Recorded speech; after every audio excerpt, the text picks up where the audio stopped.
Hey everyone, thank you so much for stopping by my channel today. If you are new here, my name is Kim and I live and work in Japan. I am newly retired and today is my last day of being 65 years old. Gosh.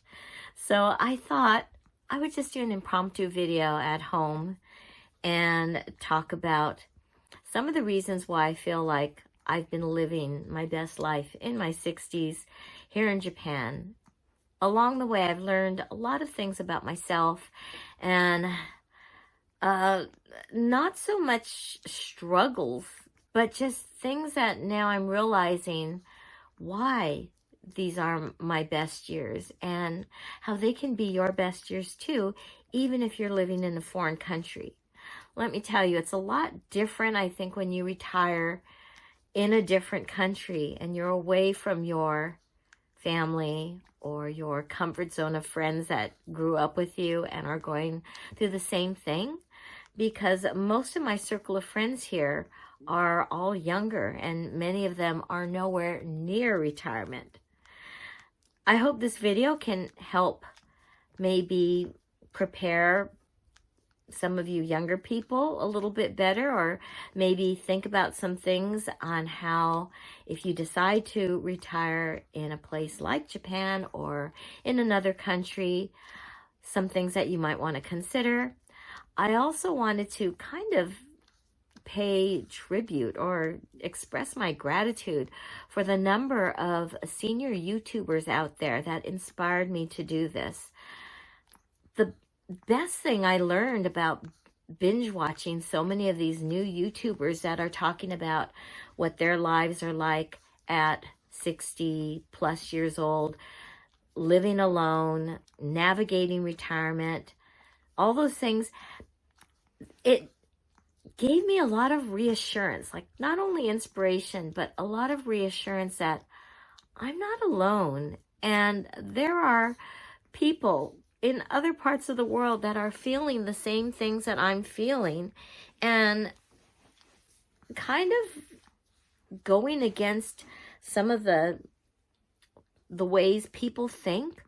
Like, once you retire, once you turn 65, you can't do this, you can't do this, you must do this, you have to do this. And listening to these other YouTubers say, nah, you don't have to do this. You can live your best life. You don't have to follow these rules.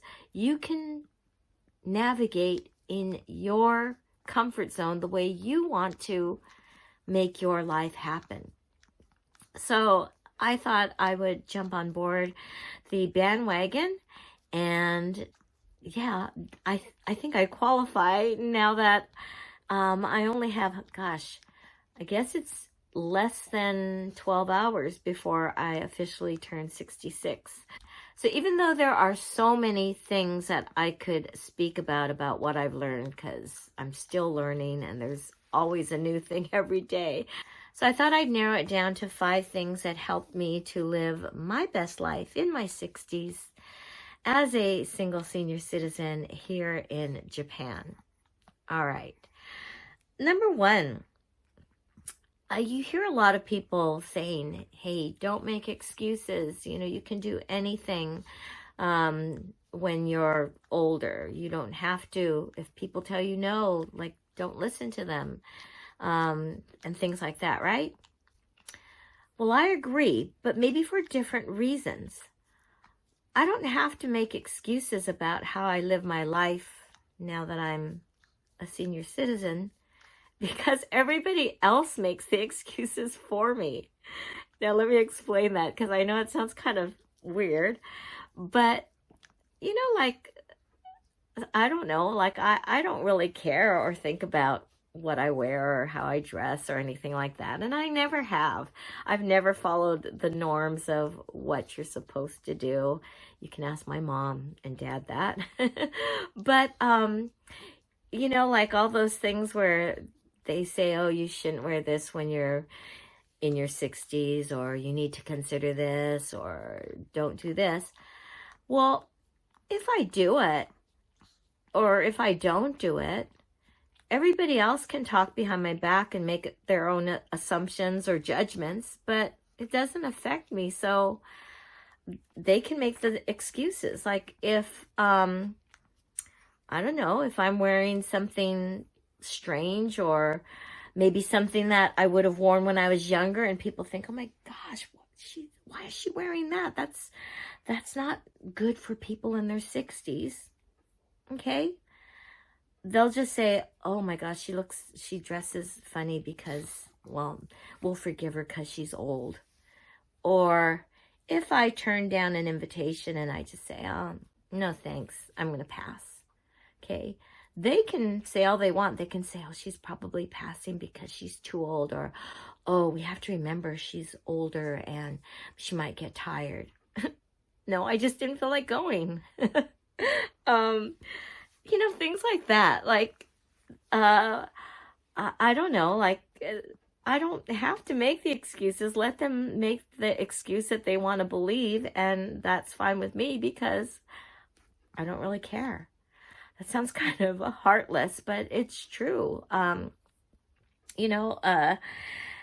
You can get away with a lot of things, I think, when you're little and when you're older, like as far as fashion goes, right? Nobody cares if a child has plaid pants matched with flowery, a floral print. Nobody cares if, you're going to the supermarket and you're wearing something that doesn't match or is too big or tight. It doesn't really matter, but people will just look at you and make the assumption, oh, they're a child, or she's older, or maybe she's lost it a little bit. So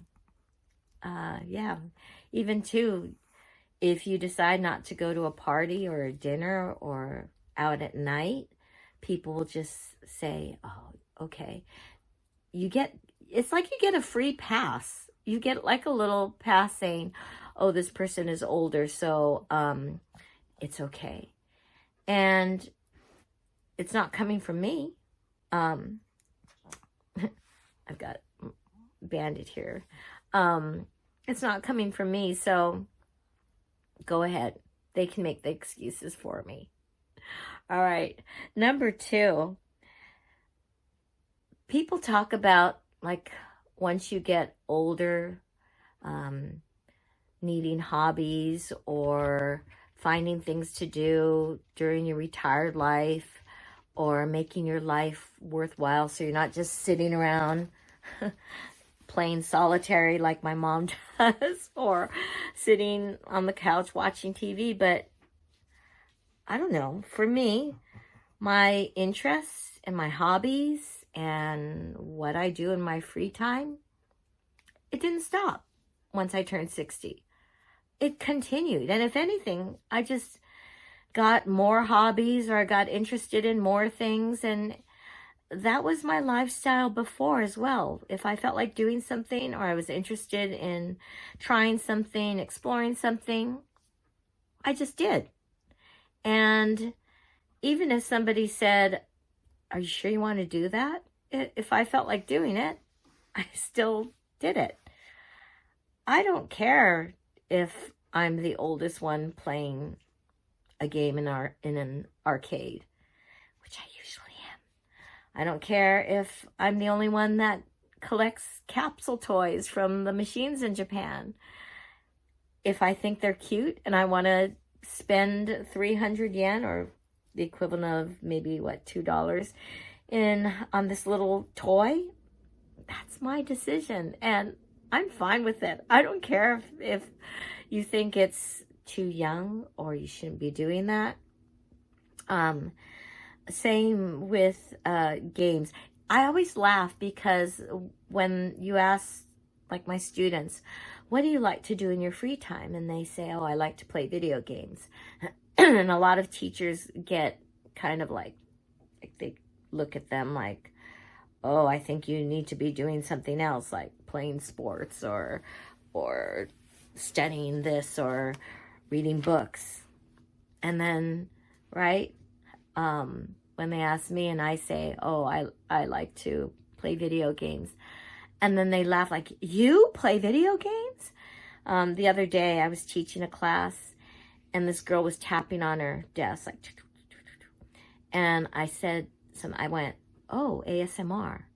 And they're like, you know what ASMR is? Do you watch YouTube? I'm like, duh. I said, yeah. And so then I grabbed like something and I was like doing the same thing. And they said, do you make ASMR videos? And I said, no, but I know what they are. As if someone my age shouldn't know what that is, right?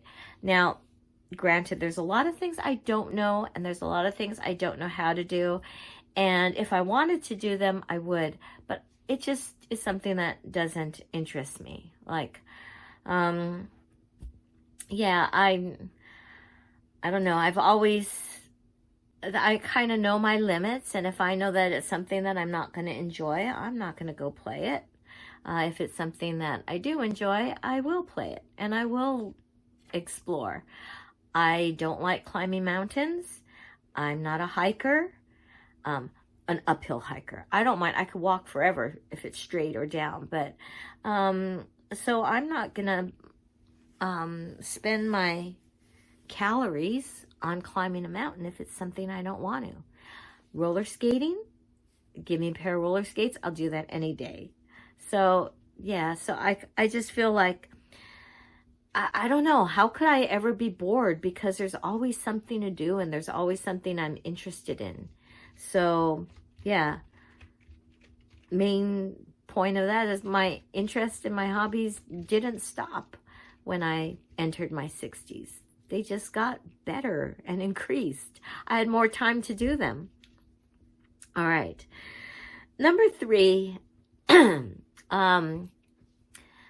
this is kind of not directed, but maybe it's a little food for thought for my younger friends or my younger viewers, is that at this point in my life, being 65, being single, I should say divorced and single, but I got divorced way back when I was 39, so that was quite a while ago. That's a whole nother video for another time. But yeah, I have my days when I might rant or vent about something, but I don't ever have to rant or vent about relationships because I'm not in one. Do you know when you find, like, when you're in a relationship, like boyfriend and girlfriend or married or whatever, you kind of always have to sort of check in. You're curious about what you're maybe concerned or aware of what your partner is doing or not doing. You kind of have to maybe dress a certain way if you're going out. It's just, you're not, sometimes your decisions are not always yours alone. You're taking into consideration someone else's decisions as well. Yeah, I don't have to get permission or check in or call if I'm going to be late for something, or call if I can't make it, or make up an excuse if I can't do something, or get jealous or any of that. Like, no one in particular, this is not directed at any of my immediate circle of friends, but yeah, I am very fine being by myself, and I don't really care what exes are doing or what the person I like or your crushes are doing, because it's just kind of wasted energy. And it's not saying that it's wasted energy when you're worried about your partner. You want to make sure your partner is well taken care of, but that's the thing, is you can't just worry about yourself. You have to take everybody else into consideration. There are people, though, that are great at doing that. So those are the people, I think, more power to them. It's just not in my capacity, I think. I'm could be considered too selfish with my time or too possessive of my time, that I don't really want to share it or give up the things that I like to do to make it so that we can do something that maybe your significant other or someone likes or expects you to do. I just feel like as you get older, cutting out negative energy is important. I work with a group of teachers because I'm still working part-time. I made the decision happily to continue working part-time, and I think I still will for as long as I can. But I find that my workmates, when they complain about a work situation or a policy or something that's going on at work, something happening with another teacher or student or parent, they have to still continue at that job for their well-being, or they have to consider getting another job. I was once in that situation where you have to learn how to get along at your workplace or make decisions so that you can continue working at that workplace.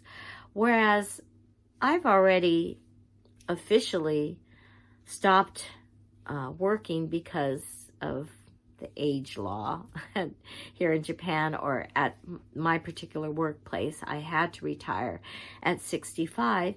So if I decide to work part-time, it's because I want to. If I look for another job and I decide to work part-time somewhere else, it's because I want to. And if I don't like it, I can just, finish up and leave. It's not like I have to work to make a living anymore or to support a family. I still have to work to support my lifestyle, I think, because, of course, financial things do change once you retire. But I think mental health-wise, it's been great at my workplace. I love going to work, and when I finish, I'm feeling good. I'm not feeling stressed about something, and I look forward to going back the next day. And granted, having these past couple of days off because all my colleagues have to go in for a certain event or activity that's going on at school, and I get that time off, I'm feeling great. But I know they're stressed and they're under pressure, and so I'm conscious and aware of that. But it's just such a different mindset. All right. Number 4 is when you're living alone and you're in a foreign country, you learn how to do things that you probably never expected that you would learn how to do. And if you don't know how to do something, you have to have the courage to ask or find out how to do something or find out how to take care of a problem, usually by yourself or with the help of whoever you choose to trust and ask. That's not always easy. And that's something I'm grateful for. I've appreciated it all throughout my time in Japan. But I think especially after you retire, there's so many what if questions and, oh my gosh, what do I do if? And when my mother was here, as you know, I've just had the busiest summer helping her get back on her feet, literally, because she had a fall, needed surgery. She got an implant in, and she decided to get the operation here in Japan. She went through rehabilitation here, and now she is living with my brother. I learned a lot about how you really do have to trust people, and you have to ask when you don't know or get information when you don't understand. And I think sometimes if you're not solo, if you have a partner, you might rely on that partner or depend on that partner to take care of you or to take care of situations. If something happens, to me or to Bandit, or any aspect of my life, I am responsible for taking care of that. And it's hard, but sometimes I'll get postcards or flyers in the mail or emails, and I have no idea what they mean or say or what I'm supposed to do. I still don't. So I have to go and I have to ask and I have to find out, what do I do? When I came here back in 1988 in Japan, we didn't have internet. We didn't even have like portable phones. We had beepers. Took me forever to get an answering machine, all those kind of things. And I had to learn with the times how to do everything, because I didn't have computer class at school. I didn't know how to hook things up or, just get things started. What the heck is email? I think somebody that was on the JET program helped me learn how to do Hotmail, because that was all they had. But how do you get this started? Yeah, I'm still learning. What is this for? What does this symbol mean on a computer? I don't know. I came with a typewriter. I packed a typewriter when I came to Japan. And then typewriters phased out and we had word processors with floppy disks. I still have my case of floppy disks because I have no idea what's on there. And do I risk throwing it away? Maybe, am I a hoarder? I don't know. But, yeah, so many things that you have to learn on your own. I had to learn how to fix things, how to deal with insects, which, by the way, I am a catch and release person. Only bugs that I will kill is mosquitoes. And I never had a problem with ants here. We had problems with ants back in the US, but yeah, I learned how to deal with creepy crawlers. And believe me, Japan has its share of creepy crawlers. Lizards, all those kind of things. Thank goodness I haven't found a snake yet in my place, but I did, I had lizards. One time I opened up my window and 2 lizards fell in. That's when I had Sinbad, and I kind of cornered them in like an area so that Sinbad wouldn't get to them. And I had to show them how to get outside so that they wouldn't be in here. I had to learn how to read labels, how to, unclog a clogged sink. It's funny when I think back of all these skills that people don't have to do nowadays. But, shout out to us baby boomers who had to learn everything in order to navigate life as it is today. And I understand why my mom is so reluctant and nervous about using new appliances or electronics, because she didn't grow up with them. Neither did I, to some extent. Although, like, my kids always ask me, did you have TV? And I said, yes, but it looked like this. Getting lost. Getting lost in a foreign country is probably one of the scariest and most panicking things, but I did it. And now, even at my age, I still am not afraid to go into a 7-Eleven or a gas station. That's a dead giveaway. Going to a gas station to get directions. I now have navigation on my car, thank goodness. Google Maps is still challenging to me. Give me a Thomas Crown map any day. I did learn how to read those. But yeah, it's, I don't know. I just feel like I'm constantly learning. And because I'm in a foreign country, I feel like I'm challenged even more because I have to do it in a foreign language. So yeah, I'm kind of proud of myself for that. Last thing, and this is something, I guess, I don't know if everybody will agree with me, and so it's perfectly fine. Everybody, should have their own opinion or should have their own feeling about this subject. But I wrote a note, so I'm going to read my note from it because it's probably easier. It's going to sound so Wizard of Ozzy. You don't need to go looking for love or happiness because you already have that inside you. Now let me explain what I mean by that. I'm starting to get teary-eyed. Okay. I've lived 65 and 364 days of the most incredible life and no regrets. I've been lucky because I haven't had any major trauma that I haven't been able to get over or hurdle or, I've had my share of walls and all that kind of stuff, but obviously because I'm here, I'm still a survivor. And I love my life. I look forward to the future. I have great memories and many important memories of the past, but I totally live in the now. Did that all make sense? I think I don't worry about things because I know I have a really good foundation inside.